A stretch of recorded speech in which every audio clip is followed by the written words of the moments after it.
Je vous remercie de l'invitation. En ce qui concerne le nom des villes, en fait en Tunisie on a plusieurs strates pour les noms de villes. La première c'est la strate autochtone berbère. On a un grand nombre de toponymes qui sont d'origine berbère. Alors on peut en citer Tala par exemple, Takapes, etc., Sfax, c'est des toponymes d'origine berbère. On a aussi des toponymes d'origine phénicienne comme Carthage, on a des toponymes d'origine romaine, on a des toponymes aussi d'origine arabe et on a des toponymes d'origine un peu tardive, en particulier un peu française. Donc, il n'y a pas une composante qui domine les autres. On a à peu près la dominante toponymique tunisienne, elle est berbérophone, arabophone et latinophone. Donc, ces trois. Et parfois, on a des passerelles entre les trois. Le nom, le toponyme, si vous voulez, le plus intéressant, qui montre la complexité et en même temps la richesse de la toponymie tunisienne, c'est le toponyme de Tala. Tala qui est d'origine berbère, comme je vous l'ai dit, qui signifie source. Et en arabe, le toponyme est gardé, il devient Ain Tala, c'est en même temps deux fois, si vous voulez, la source. Et à l'époque contemporaine, et surtout à l'époque coloniale, on l'appelait source de Ain Tala. Donc vous avez les trois fois source. Ça démontre quelque chose que, en même temps, il y a une continuité, mais en même temps, la rupture. C'est que les gens, à l'époque médiévale et même à l'époque moderne, ils ne connaissaient pas le sens du mot Tala. C'est pour cette raison qu'on a essayé de regrouper, si vous voulez, à la traduction, on a trois fois Tela, source de Ain Tela. Donc vous avez trois fois le sens du mot qui est Tela. Donc c'est ça la complexité de la toponymie tunisienne, elle est très complexe. Vous avez, par exemple, même si vous allez à Tunis, vous avez un nom comme Santarine, c'est Saint-Henri. Jules Ferry, une région comme...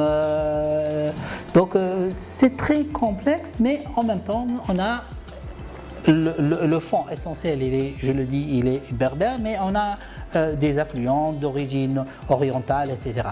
Je reviens sur le toponyme de Kairouan. Kairouan est un toponyme, tout le monde pense qu'il est arabe, mais en fait, rien de cela, il est d'origine persane, mais qui nous est venu à travers une transformation par l'arabe. Donc le caravansérail qui devient Qairawan, donc Kairouan, le toponyme actuel. Donc c'est cette richesse-là, la toponymie tunisienne elle est riche et il y a eu plusieurs influences et un enrichissement qui ne cesse aussi de s'accentuer et c'est une très bonne chose, moi je trouve. Le nom de Tunis, Tunès, est un nom d'origine berbère. Et le toponyme, il est signalé, il est évoqué, il est mentionné dans les sources anciennes. Donc on l'a à peu près au 6e siècle avant Jésus-Christ, Tunès. Et donc il n'y a aucun problème là-dessus. Il n'est pas romain, il n'est pas arabe, il est d'origine berbère. Et vous avez le T, la lettre T, qui généralement distingue les toponymes d'origine berbère. Alors vous avez Takapes, vous avez Tala, comme je vous l'ai dit, et Tunis, et un toponyme aussi berbère. Il n'est pas latin, il n'est pas arabe. Mais les Arabes, les sources arabes ont essayé de comprendre le sens du mot Tunis à travers la lexicologie arabe, à travers la langue arabe. Et ils ont essayé de donner un sens à ce mot qu'ils ne comprenaient pas, et ils ont dit que Tunis, ça veut dire l'endroit où on est bien, où on est généralement bien accompagné, etc. Mais tout ça, ça démontre aussi qu'il y a eu une rupture dans la compréhension des noms antiques. Mais le nom Tunis, il est berbère. Le mihrab, c'est généralement c'est pour donner l'orientation, c'est pour fixer l'orientation de la direction sacrée, la Qibla. Et quand on voit de près, il n'est pas rare que les mosquées possèdent 1, 2 ou même 3 mihrab dans la salle de prière.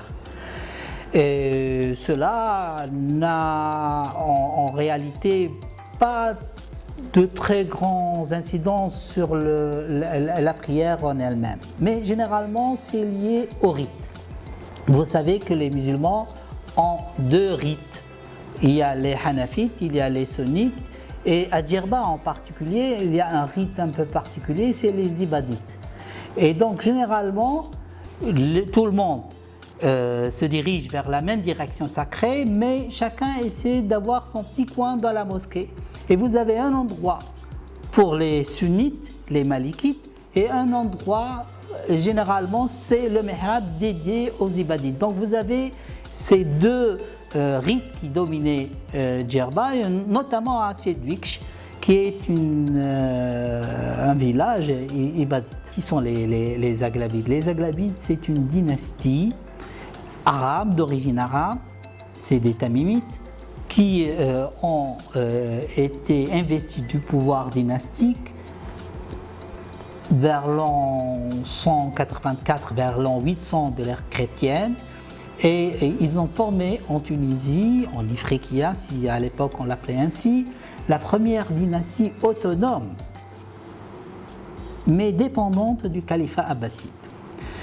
C'est cette dynastie qui était sans doute la plus importante du Maghreb au IXe siècle, beaucoup plus importante que la dynastie voisine des Rostimides en Algérie, beaucoup plus importante que la dynastie idrisside au Maroc, et sans doute aussi importante, sinon un peu plus importante, que la dynastie omeyyade en Andalous.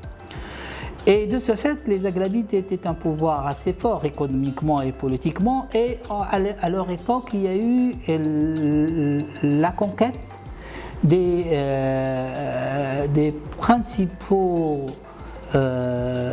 principales îles de la Méditerranée, en particulier la Sicile, la Sardaigne, Malte, etc. Toutes ces zones-là sont devenues à l'époque aghlabide, donc au IXe siècle, dépendants. Ces zones sont devenues donc dépendantes de l'Ifriqiya, de la Tunisie.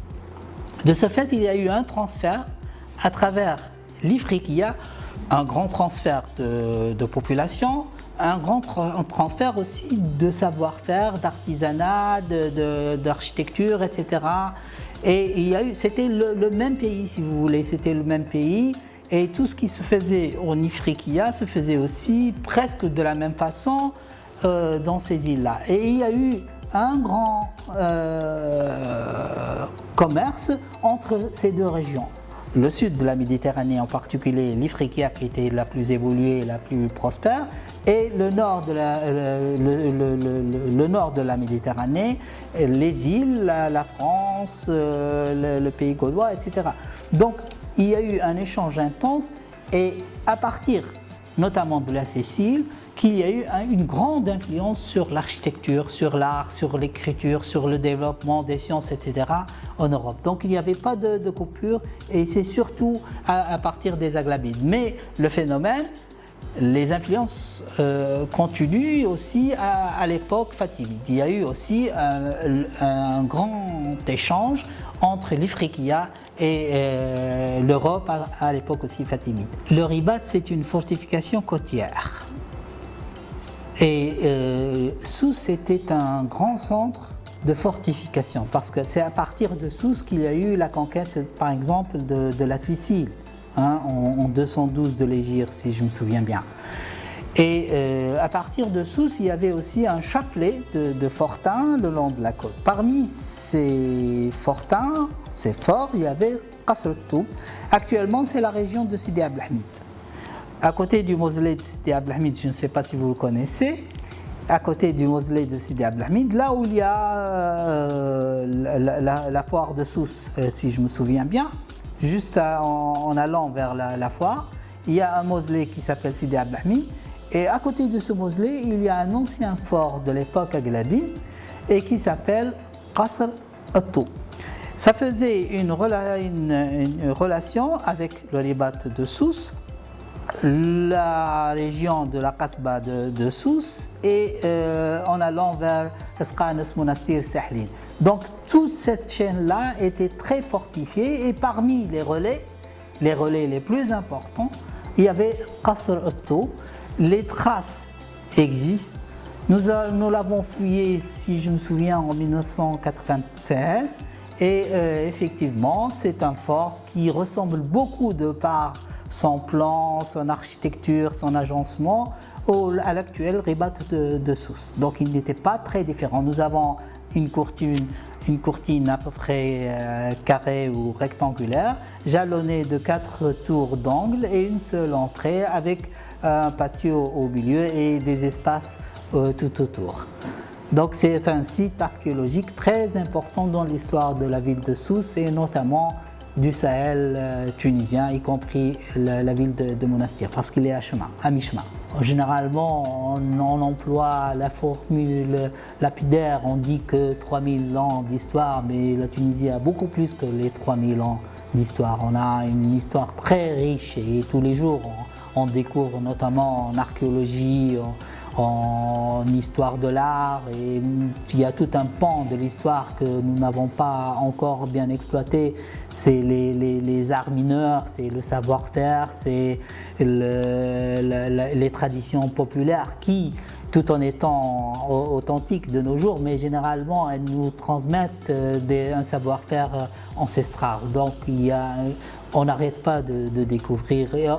Et il y a des choses qu'on voit qu'on n'arrive même pas à expliquer. Donc tous les jours on essaie d'expliquer, d'exploiter, etc. C'est une richesse inouïe et une découverte sans cesse. Sfax, elle est très importante du point de vue historique. D'ailleurs, parce que c'est une fondation aghlabide. La ville n'existait pas à l'époque, avant les Aghlabides. Elle n'existait pas à l'époque romaine, etc.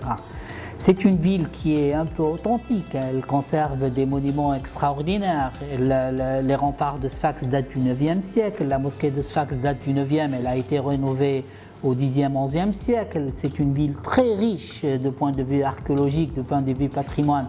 C'est une ville aussi très riche du point de vue culturel, elle a toujours eu ses lettrés, elle a toujours eu une bonne élite culturelle et une bonne production culturelle. C'est une ville, l'une des plus importantes. C'est vrai qu'elle a un côté économique qui estompe un peu sa physionomie culturelle, mais c'est une ville d'une grande richesse culturelle.